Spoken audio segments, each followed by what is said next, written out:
Yes, people, how's it going?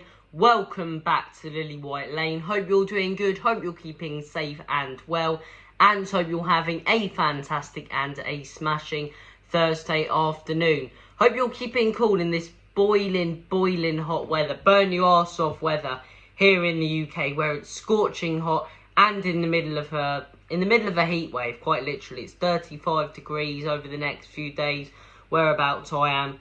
Bloody boiling. But anyway, you're not here to talk about the weather. You are here to talk about the latest Tottenham Hotspur transfer news. And that is what we are going to bring to you guys today. So we're going to start things off by discussing Tottenham Hotspur left-back Sergio Regulion. Now, by the looks of it, Spurs' business when it comes to the incomings is done. Potentially a Zaniolo or Madison deal. But with the signing of Destiny Udogie and 7 signings complete, we are looking now to offload players to gain a little bit of money, which is fair enough.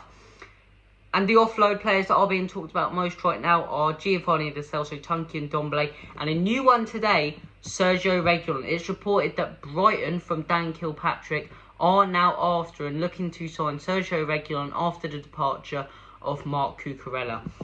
I think this would work well for both parties. I think Regulion has plenty of ability. I think he's a very decent left-back going forward.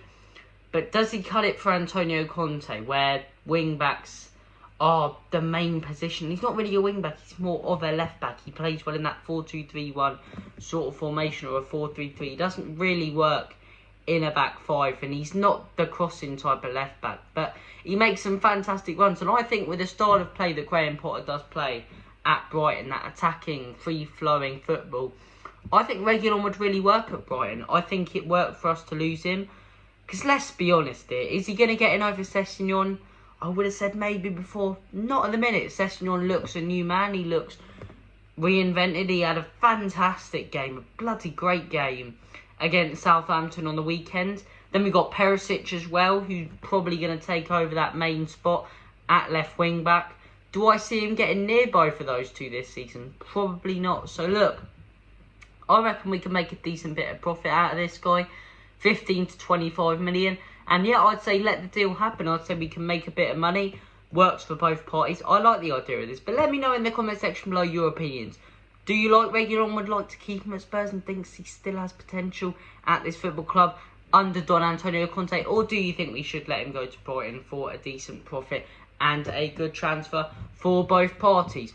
Moving on, we're going to discuss the name we talked about earlier in the video, but not in depth. And that is not Tunkian Dombele, Giovanni Lo Celco. Giovanni Lo Celco is now in advanced talks with Villarreal. The deal does look like it could be completed over the next few days. And once again, a player with so much potential and so much ability. And when he really has the motivation and wants to turn it on, like he did last season at Villarreal, he can be top, but he just doesn't fit into that Spurs sort of setup at the minute. He didn't really fit into that Jose Mourinho setup, but he works so well at Villarreal, and he's proved at Villarreal and at Argentina that he fits into those sorts of tactics, those sort of setups and formations. And look, I really like the player. I think he has loads of ability, and that's why it's annoying that he doesn't fit into our formation. But we're not going to compromise our style of play to suit one player coming back off loan. So for me, Villarreal, I reckon it's a good deal. I think this could be a good deal for Giovanni Lo Celco. I don't think he's proved himself too much that he can cut it at Spurs. He's proved himself at Villarreal. He's been really good for them. And especially with the fact Villarreal want to buy him.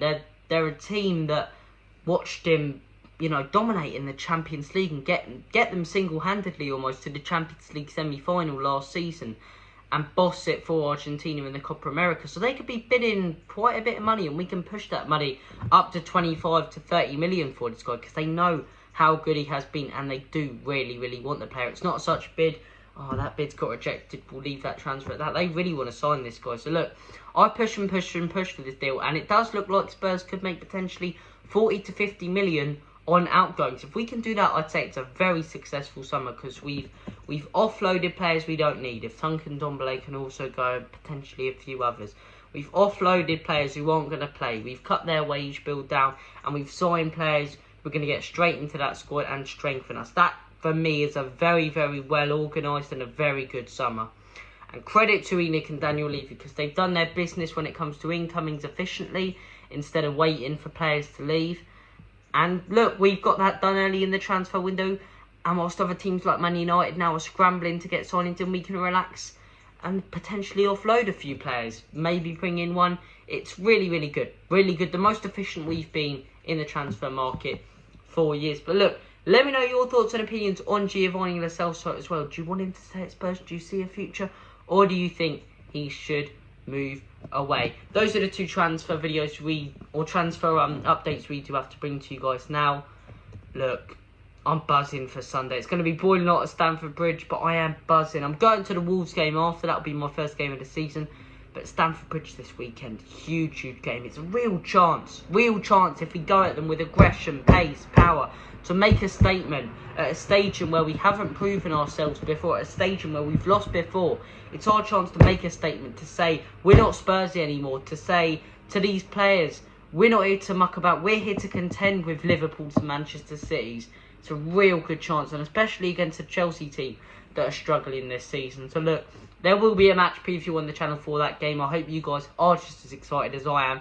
Loads of positivity. The positivity around the fan base, the aggression in the football. It's the best Tottenham Hotspur as a whole, as a football club, on and off the pitch, have looked in years. And I'm excited to see the way it does unfold. So thank you for watching this video. Stay cool in this boiling hot weather. Bloody hell, I need to get back in front of a fan. I'm burning my bollocks off here. But anyway, thank you for watching this video. Take care of yourselves. All the best. God bless. And as always, come on you Spurs. In Conte, we trust.